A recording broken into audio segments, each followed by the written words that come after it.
For the first time, Americans today are not free to say what they think. If they say something deemed offensive or insensitive or, worst of all, hate speech, they may be in serious trouble. They may be punished for violating the unholy commandments of the 90s, commonly known as political correctness. But is political correctness a new phenomenon? We'll show you tonight that political correctness has been in the making for more than 8 decades. And it seems that a deteriorating society is exactly what political correctness strives for. But just what is political correctness?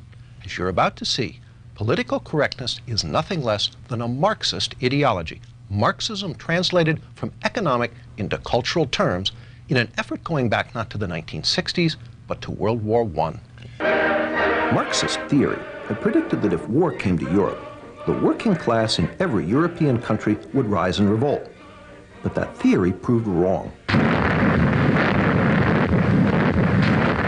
When the First World War began in 1914, the workers' loyalty to their country proved stronger than their so-called class consciousness. They willingly put on their uniforms, French or German, Austrian or Russian or British, and marched off by the millions to fight each other. In 1917, a Marxist revolution did occur in Russia, but it failed to spread to Western Europe, again contradicting orthodox Marxist theory.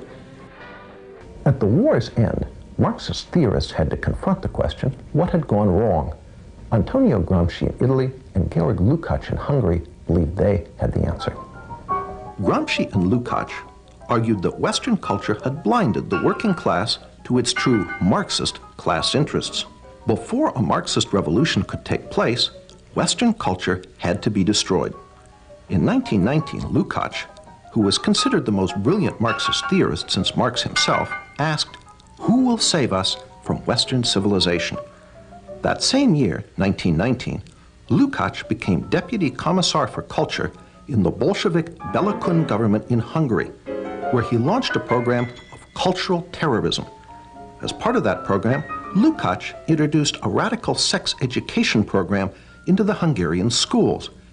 Political correctness, as we know it, was already beginning to take form. He tried to actually undermine the unity of the family, and that was one of the reasons that he tried to introduce sex education. Laszlo Pastor, a leader in the Hungarian resistance against the communist takeover of Hungary after World War II, explains why children were targeted. It's always much tougher to convert an adult, to do something what he was taught not to do. The program left great residual effects on Hungary. The only thing what we were permitted to accept as far as culture is concerned, what they were teaching, that was it. Free thinking was a very big sin.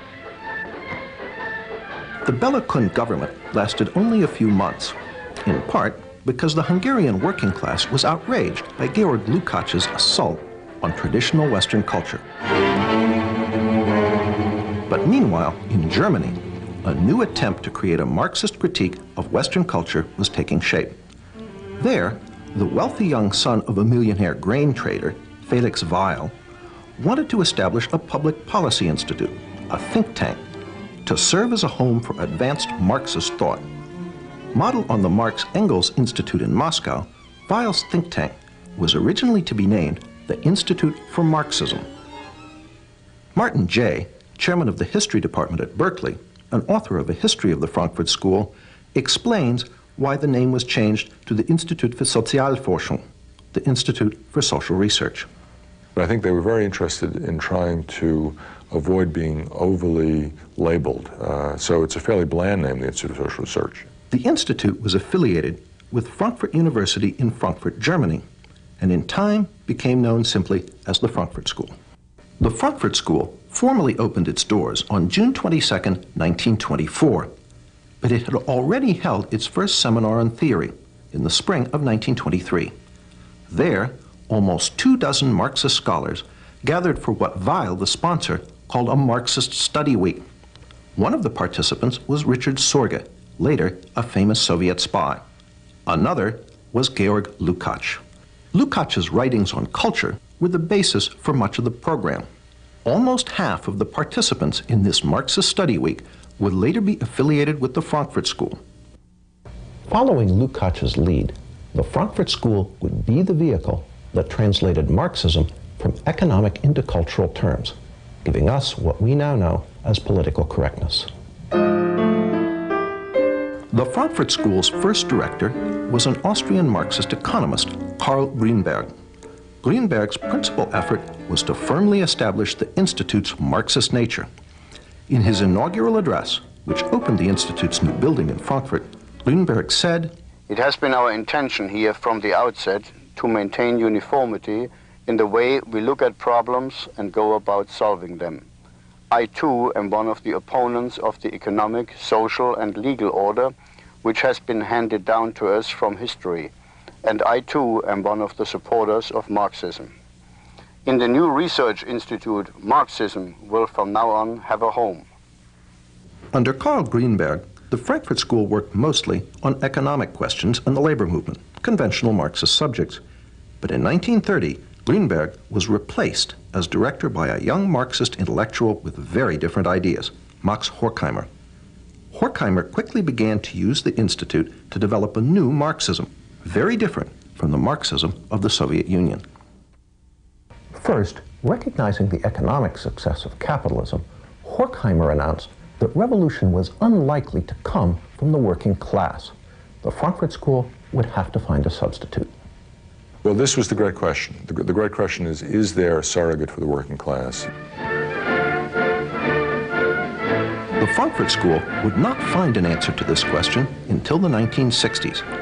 But meanwhile, Horkheimer moved to revive Lukács's work by making the culture, not the economy, the central focus of the Frankfurt School's work. As Martin J. writes in his History of the Frankfurt School, The Dialectical Imagination, if it can be said that in the early years of its history, the Institute concerned itself primarily with an analysis of bourgeois society's socio-economic substructure, in the years after 1930, its prime interest lay in its cultural superstructure. Indeed, the traditional Marxist formula regarding the relationship between the two was called into question. The key to the Frankfurt School's work on culture was the crossing of Marx with Freud. Just as classical economic Marxism argued that under capitalism the working class was oppressed, so the Frankfurt School used Freud to argue that under Western culture everyone lived in a constant state of psychological repression. So that there were radical Freudians during this period who had hopes of using psychoanalysis to end what Reich had called sexual alienation, which they saw as significant as economic alienation. The solution, according to the Frankfurt School, was not just a political revolution to overthrow capitalism, but a social and cultural revolution as well. To further the Institute's work on cultural issues, Horkheimer brought in some new blood.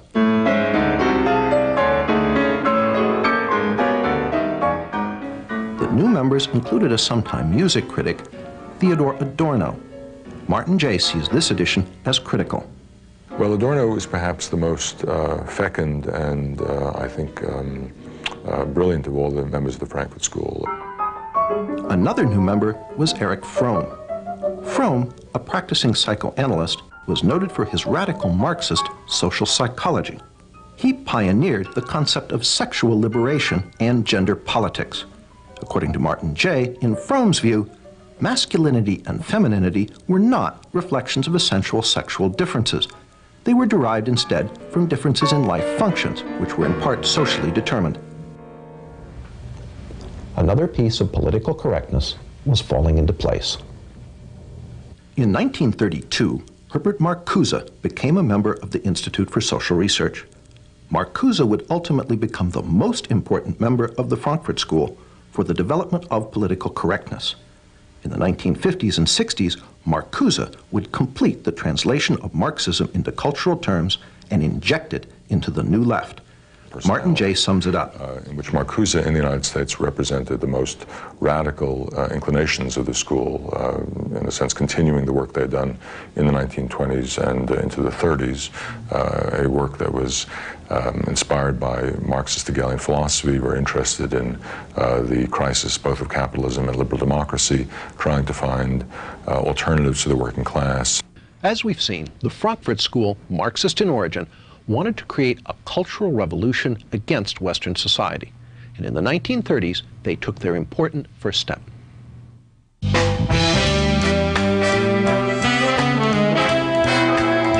the 1930s, the work of Horkheimer, Adorno, Fromm, and Marcuse issued in its first tangible product, critical theory.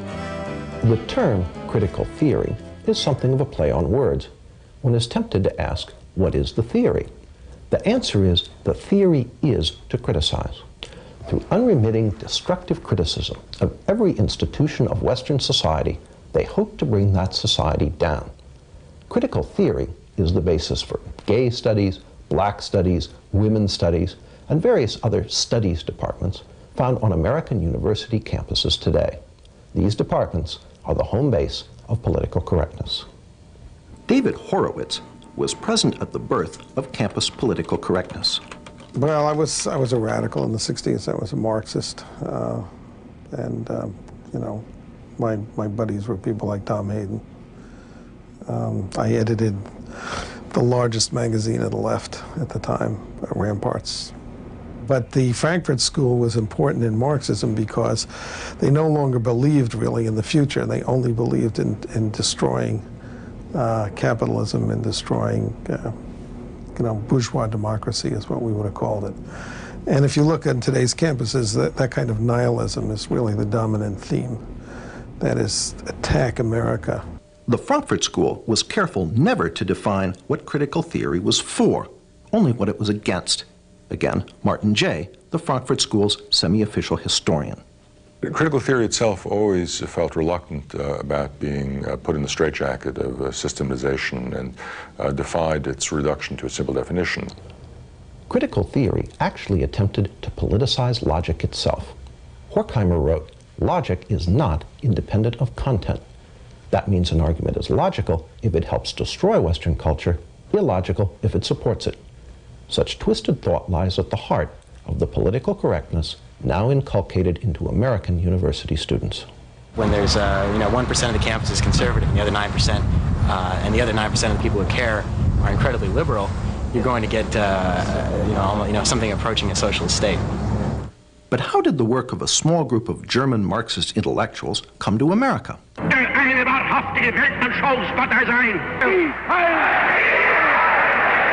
1933, when the Nazis came to power in Germany, the Institute for Social Research fled. It fled to New York City, where it was re-established that same year with help from the president of Columbia University. Once in America, the Frankfurt School gradually shifted the focus of its work from destroying German society and culture to attacking the society and culture of its new place of refuge. Not only did they apply critical theory to American society, they added some new elements. One was the Institute's so-called Studies in Prejudice, which culminated in 1950 in Theodore Adorno's immensely influential book, The Authoritarian Personality. In it, Adorno argued that the American people possessed many fascist traits, and that anyone who supported traditional American culture was psychologically unbalanced. It is no accident that today, the politically correct are quick to label their opponents fascists and suggest that they need psychological treatment in the form of sensitivity training. People over profits! People over profits! The Frankfurt School even integrated political correctness' most fashionable cause, environmentalism, into their cultural Marxism, by way of Horkheimer and Adorno's book, Dialectic of Enlightenment. Well, they were very interested in what was called the domination of nature.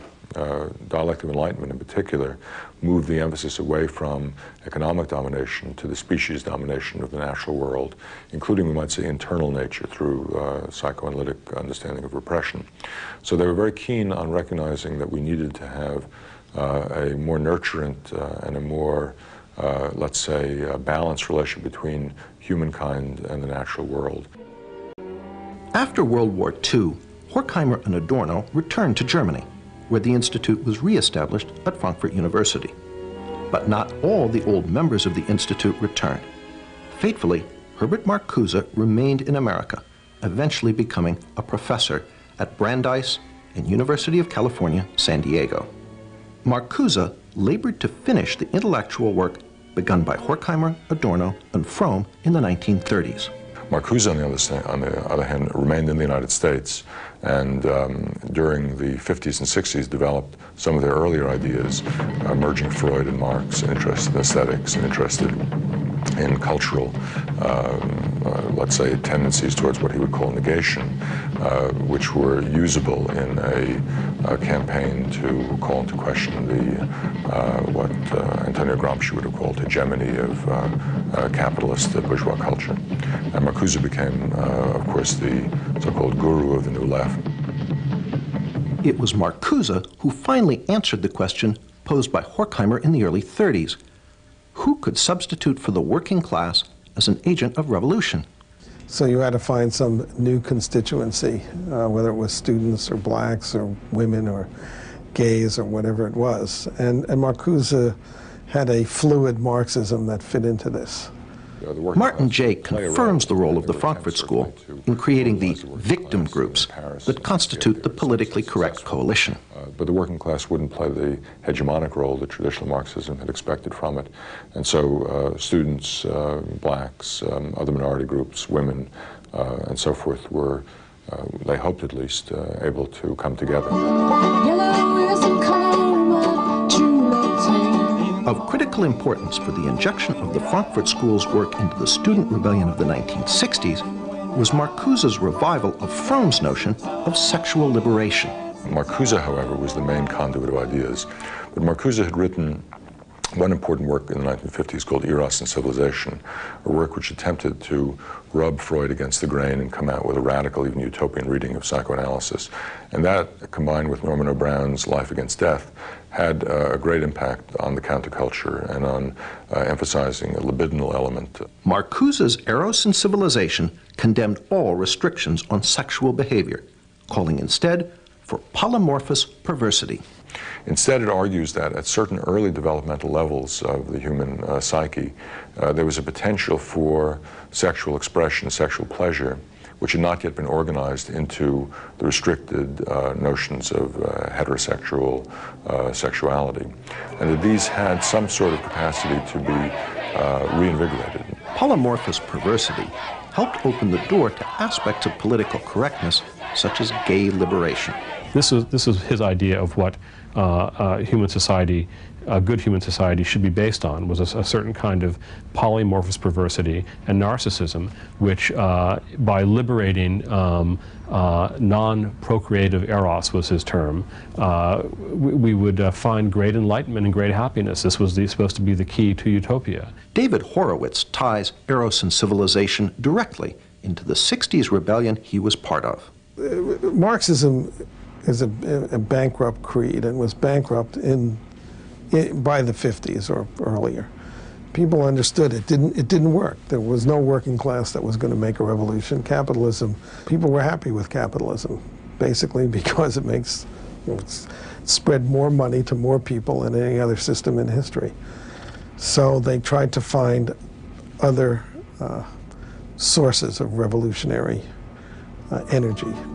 And one was the idea of sexual repression on the 60s. I mean, it was a way of, people always think up complicated theories to, do what they want to do. People wanted to do a lot in the 60s, so Herbert Marcuse, gave them the intellectual justification for having a lot of sex with a lot of people, a lot of the time. That's what Eros and Civilization, that's the title of his famous book on it, is about.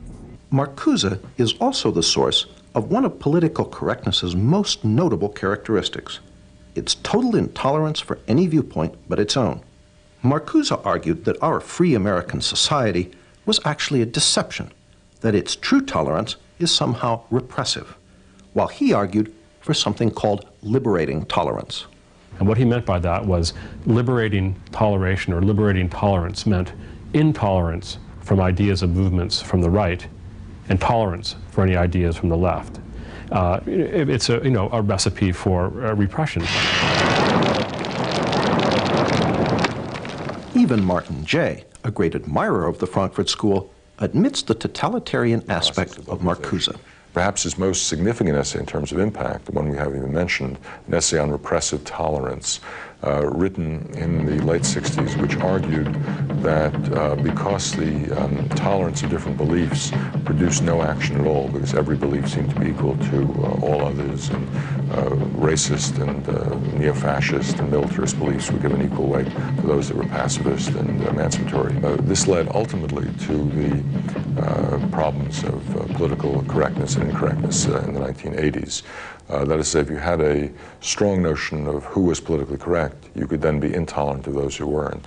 And sometimes this can be used as a license by people on the left to deny free speech to people they disagreed with. Through these works, Marcuse became the main agent of transmission of the Frankfurt School's ideas. Marcuse was a tremendously important influence on the thinking of young people in those days. He was one of the spiritual fathers of the movement. And through Marcuse, the New Left found the rest of the Frankfurt School. And then in the 1960s, they were rediscovered by students who looked back at the work they'd done and rediscovered a source of a non-traditional, non-communist Marxism, which they found as an inspiration for the student movement in the 1960s. Jay pays Marcuse the ultimate compliment as a revolutionary. He became a kind of celebrity. I mean, in Paris, there were banners that said Marx, Mao, and Marcuse. So he was, luckily because of the alliteration up there with a couple of pretty heavy hitters. And the consequences of the Frankfurt School's work now engulf us all. Martin Jay pays them due credit. Well, it's fascinating. If you compare them with other figures from the so-called Western Marxist tradition, they are perhaps more alive than virtually anybody else. Roger Kimball, although coming from the opposite political perspective from Martin Jay, agrees. The institution of the ideas of radical multiculturalism in the academy and what you might call its enforcement wing, namely the ideology of political correctness, testify to the vitality of some of those ideas, some of the ideas of the Frankfurt School. We asked former New Left leader David Horowitz what the members of the Frankfurt School, Horkheimer, Adorno, Marcuse, might think if they could come back and visit one of America's politically correct campuses today. Well, I'm sure they would be thrilled because they would be, gods